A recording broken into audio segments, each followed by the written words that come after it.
Good morning, सुप्रभात बच्चों। आज हम दूसरा चैप्टर पढ़ने जा रहे हैं जिसका शीर्षक है मंत्र। मंत्र कहानी में जीवन जीने के मंत्र को बताया गया है। जीवन जीना भी एक कला है। किस तरह का जीवन हमें शोभा देता है, इसके बारे में हम इस कहानी में जानेंगे। संध्या का समय था। डॉक्टर चड्डा गोल्फ खेलने के लिए तैयार हो रहे थे। मोटर कार सामने खड़ी थी। दो कहार एक डोली लिए आते दिखाई दिए। एक डॉक्टर चड्डा है जो कि शहर के बहुत बड़े मशहूर डॉक्टर हैं। उनके वो संध्या के समय में प्रतिदिन गोल्फ खेलने जाया करते थे। तो जब वो खेलने के लिए जा रहे थे, उसी समय एक डोली लेकर उनके यहाँ एक व्यक्ति दो कहार आते हैं। डोली उसे कहते हैं जो कि एक लकड़ी का बना हुआ बॉक्स जैसा होता है, उसमें आदमी बैठ जाते हैं और दोनों तरफ बल्ले से आदमी उसको उठाते हैं। तो वो डोली में बैठाकर एक व्यक्ति को लेकर आता है और एक बूढ़ा आदमी लाठी टेकता हुआ उनके घर के अंदर आता है। उसे देखकर वह हिम्मत करता है कि घर का इतना आलीशान घर है डॉक्टर साहब का, कैसे हम उसके अंदर जाएं। फिर भी वह हिम्मत करके उनके घर के अंदर जाता है। वहां जाकर वह अपने बच्चे के लिए गुहार करता है कि इसे एक बार देख लें। लेकिन डॉक्टर साहब इसलिए नहीं देखते हैं क्योंकि उनको उस समय गोल्फ खेलने की बेचैनी है। उनका वो समय गोल्फ खेलने के लिए निर्धारित था और उस समय में वो पेशेंट नहीं देखा करते थे। लेकिन एक डॉक्टर का कर्तव्य होता है कि वो हर चीज से ऊपर उठ के, अपने स्वार्थ से ऊपर उठकर मानवता के कल्याण के लिए काम करे। लेकिन डॉक्टर चड्डा ने ऐसा नहीं किया और उस बूढ़े का बच्चा मर जाता है, जो कि बहुत ही दर्दनाक कहानी है। फिर आगे कहानी में क्या मोड़ आता है, आप इस कहानी को पढ़ेंगे तो और सुनेंगे। ध्यान से सुने, मैं इसे पढ़ा रही हूँ। संध्या का समय था। डॉक्टर चड्डा गोल्फ खेलने के लिए तैयार हो रहे थे। मोटर कार सामने खड़ी थी कि दो कहार एक डोली लिए आते दिखाई दिए। डोली के पीछे बूढ़ा लाठी टेकता चला आ रहा था। डोली औषधालय के सामने आकर रुक गई। बूढ़े ने धीरे धीरे आकर द्वार पर पड़ी हुई चीक से झांका। चीक एक प्रकार का पर्दा होता है जो कि एक विशेष प्रकार के घास से तैयार किया जाता है। उस पर्दे को हटाकर वो झांकता है। कौन? बूढ़ा आदमी। ऐसी साफ सुथरी जमीन पर पैर रखते हुए भय हो रहा था कि कोई लुढ़क न बैठे। डॉक्टर साहब को मेज के सामने खड़े देखकर भी कुछ कहने का साहस न हुआ। डॉक्टर साहब ने चीख के अंदर से गरज कर कहा, कौन है? क्या चाहता है? बूढ़े ने हाथ जोड़कर कहा, हुजूर, बड़ा गरीब आदमी हूँ। मेरा लड़का कई दिन से, अभी उसकी बात पूरी भी नहीं हुई थी, तब तक डॉक्टर साहब गुस्सा के कहते हैं कि जाओ कल आना। डॉक्टर साहब ने कहा, कल सवेरे आओ, कल सवेरे, हम इस वक्त मरीजों को नहीं देखते। बूढ़े ने कहा, दुहाई है सरकार की, लड़का मर जाएगा हुजूर, 4 दिन से आंखें नहीं। अभी इतना ही बोला है, तब तक फिर से डॉक्टर साहब उसको डांटते हैं और बोलते हैं। डॉक्टर चड्डा ने कहा, कल सवेरे आओ, कल सवेरे। बस हम दोनों, बूढ़े ने पगड़ी, यह हमारे खेल का समय है। बूढ़े ने पगड़ी उतारकर चौखट पर रख दी और रोक कर कहा, हुजूर, एक निगाह देख ले। वो अपनी पगड़ी उतारकर, यानी कि मेरा सब कुछ आपकी चरणों में है, आप एक नजर मेरे बच्चे को देख लीजिए। मगर डॉक्टर साहब ने उसकी ओर मुंह फेर कर देखा तक नहीं। मोटर पर बैठकर वह बोले, कल सवेरे आओ, और वो वहां से निकल गए। बूढ़ा दूर तक उनकी गाड़ी को जाते हुए देखता रहा।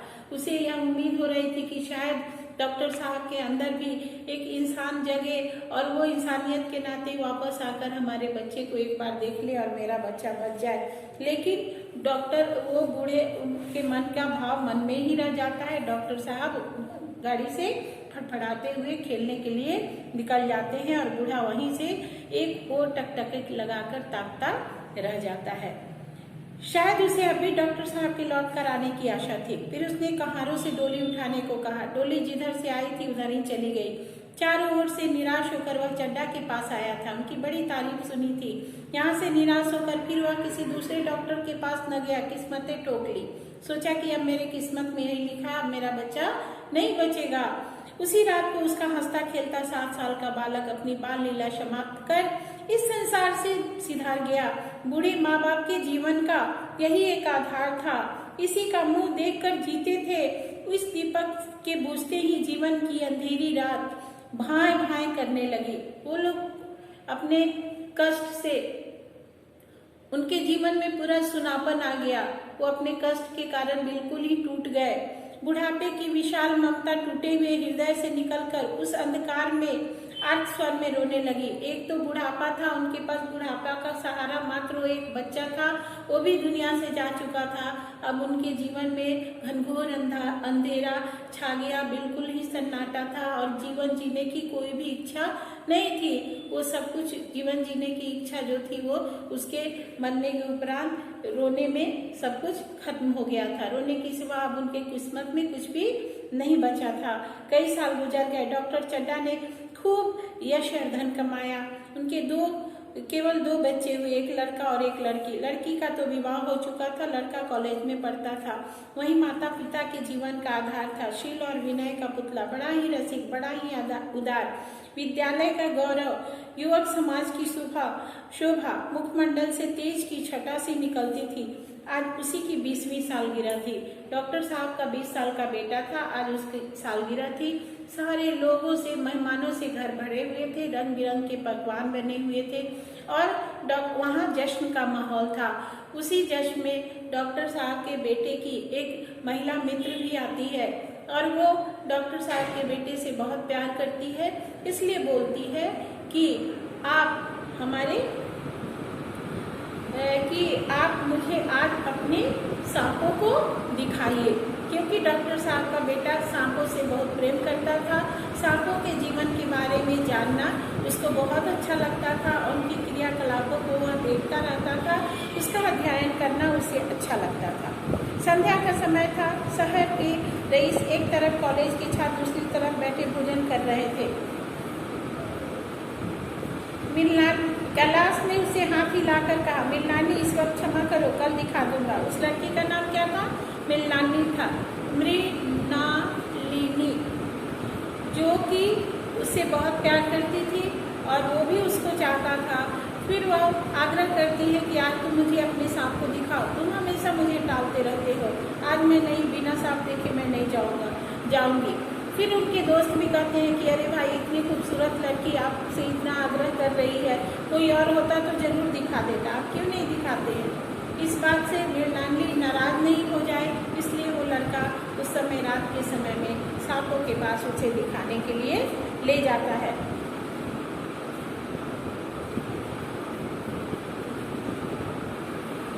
मृणालिनी और कैलाश दोनों सहपाठी थे और एक दूसरे के प्रेम में पगे हुए थे। कैलाश को सांपों के पालने, खिलाने और नचाने का शौक था। तरह तरह के सांप पाल रखे थे, उनके स्वभाव और चरित्र की परीक्षा करता रहता था।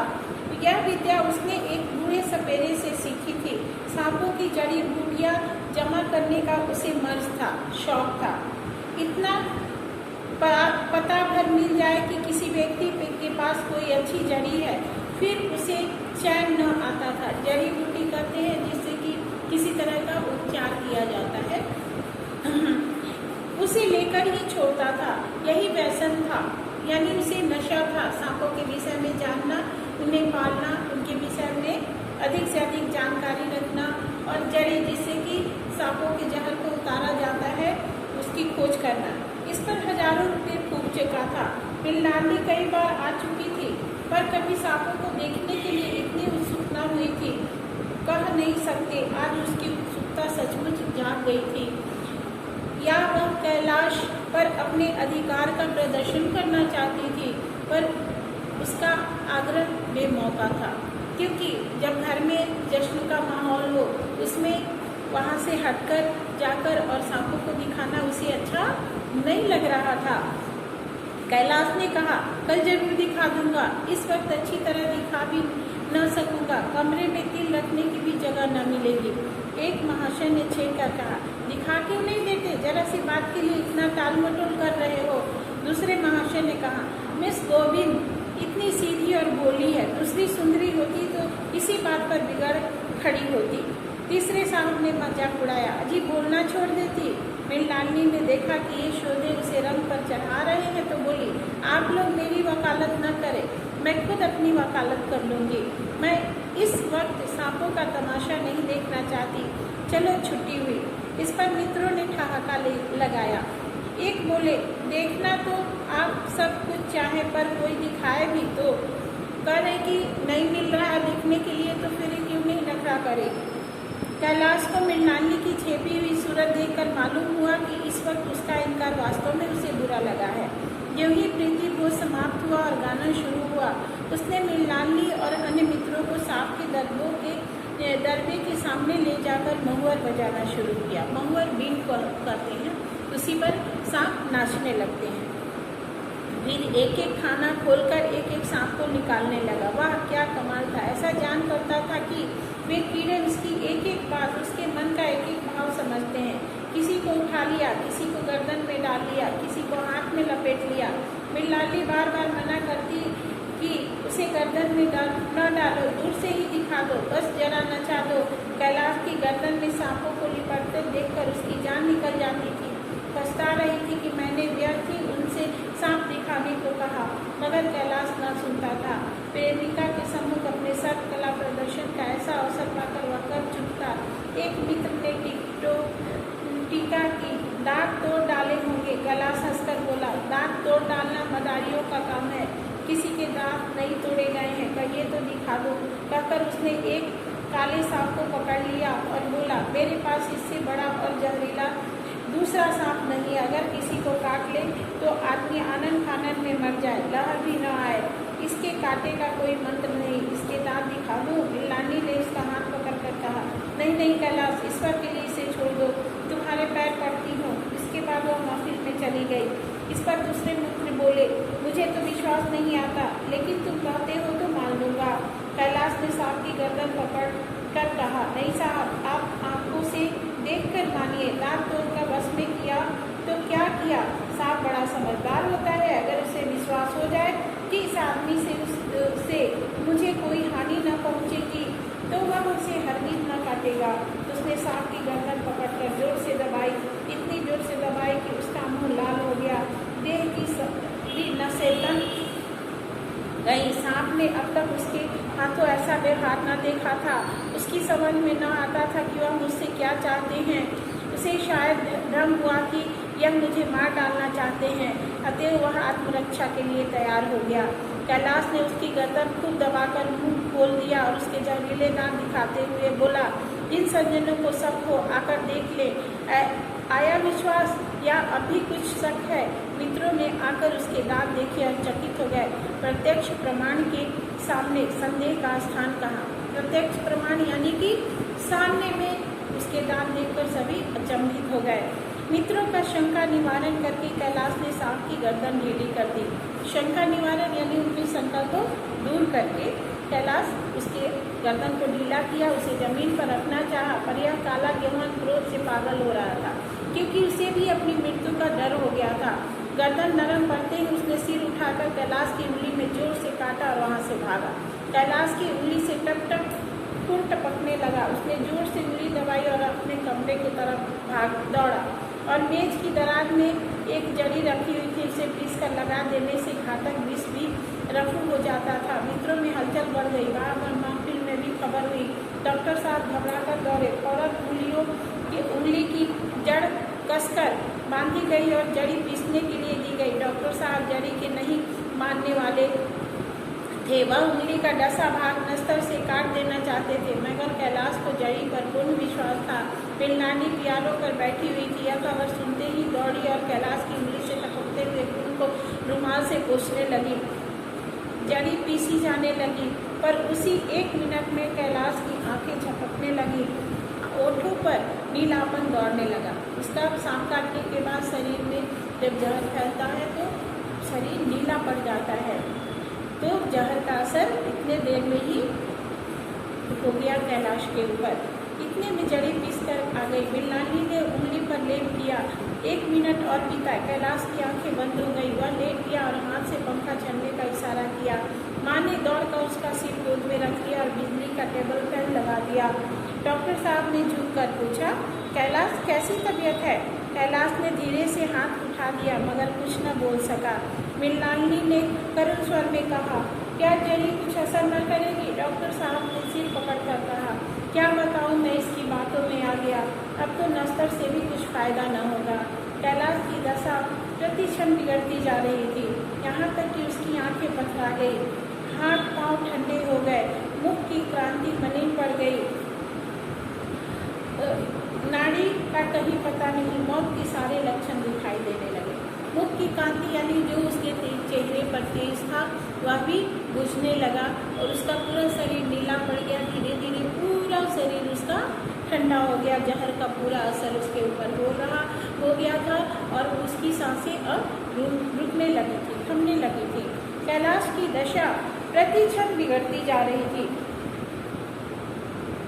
यहाँ तक कि उसकी आंखें पथरा गई, हाथ पांव ठंडे हो गए, पड़ गई, नाड़ी का कहीं पता नहीं, मौत के सारे लक्षण दिखाई देने लगे।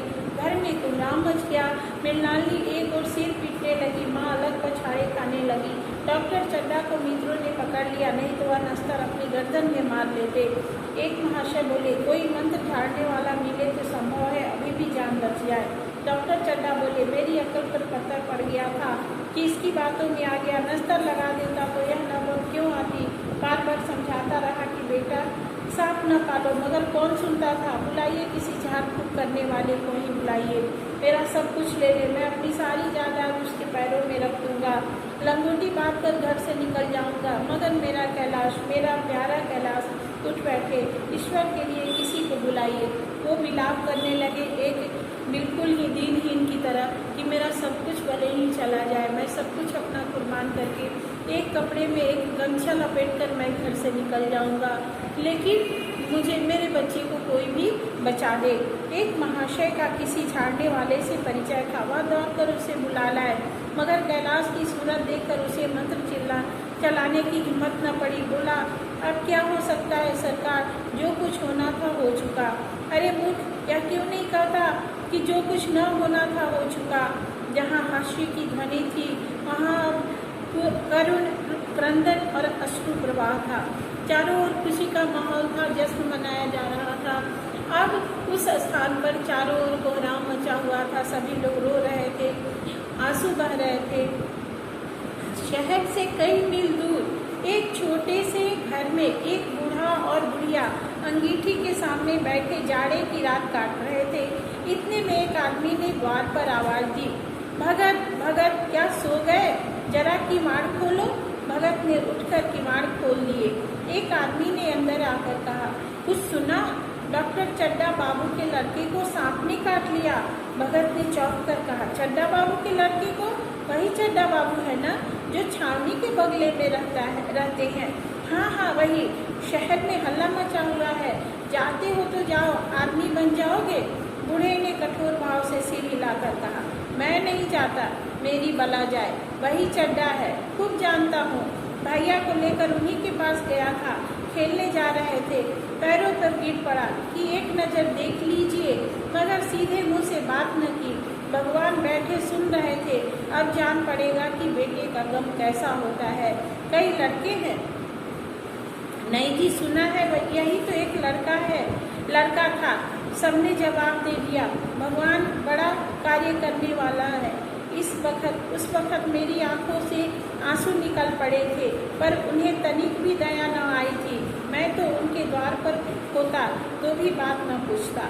कह रहे हैं कि उस समय जब मैं रो रहा था डॉक्टर को कोई फर्क नहीं पड़ा था। अब मैं क्यों उसके बारे में, मैं वहाँ होता तो मैं भी नहीं पूछता, मुझे क्या फर्क पड़ता है। तो न जाओगे, हमने जो सुना था सो कह दिया। फिर वह बोलता है कि मैं क्यों जाऊँ, वो जो किया है भगवान उसको सजा दे रहे हैं, मैं क्यों जाऊँगा। तो वो व्यक्ति बोलता है, ठीक है मत जाओ, मैं तो सुना था कि ऐसी समस्या है इसलिए तुम्हें बता दिया था। तो न जाओगे?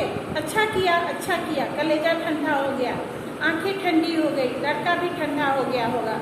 तुम जाओ, आज चैन की नींद सोऊंगा।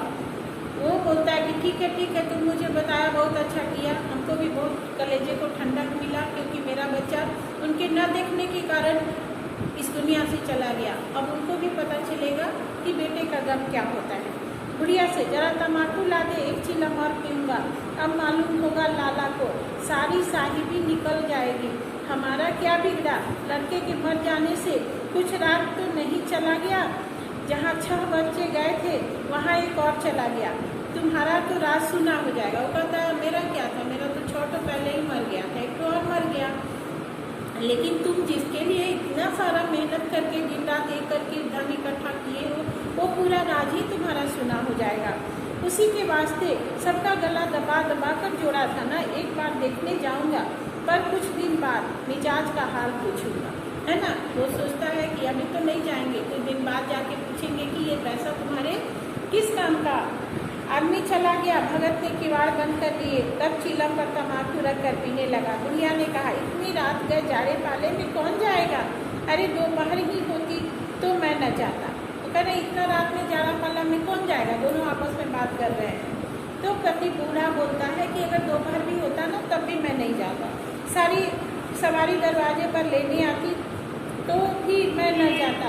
भूल नहीं गया हूँ पन्ना की सूरत, आज भी आंखों में फिर रही है। पता है उसके बच्चे का नाम पन्ना है। बोलता है कि पन्ना का सूरत आज भी मेरी आंखों में नाच रहा है, मैं नहीं भूल गया हूँ उसको। इसी निर्दयी ने से एक नज़र देखा तक नहीं। क्या मैं न जानता था कि वह न बचेगा। कह रहे कि मैं तो जानता ही था कि वह इतना बीमार है, नहीं बचेगा, लेकिन ये एक नज़र देख लेता तो शायद बच जाता। खूब जानता था गड्ढा भगवान नहीं थे कि उनकी एक निगाह देख लेने से अमृत बरस जाता। नहीं, खाली मन की दौड़ थी, जरा तसल्ली हो जाती, बस इसलिए उनके पास दौड़ा गया था। अब किसी दिन जाऊंगा और कहूँगा, क्यों साहब कहिए क्या रंग है। वह सोचता है मन ही मन। भगत के लिए जीवन में यह पहला अवसर था कि ऐसा समाचार पाकर वह बैठा रह गया। कोई भी आदमी अगर कुछ गुण जानता है और वह किसी के काम नहीं आता है तो उसका गुण व्यर्थ हो जाता है। इसलिए कहते हैं कि जो डॉक्टर हैं ओथ लेते हैं कि मैं पीड़ित मानवता की सेवा करूंगा। अगर वे सेवा से पीछे हटते हैं तो उनके हाथ का जस भी खत्म हो जाता है। इसलिए हमें अपने कर्तव्य से पीछे नहीं हटना चाहिए। ये भी सोचता है कि जीवन में ऐसा कभी नहीं हुआ है कि सोने की कुर्सी को सांप काटा और मैं वहाँ पहुँचकर उसकी देखभाल नहीं किया हो, उसे बचाने का प्रयत्न नहीं किया हो।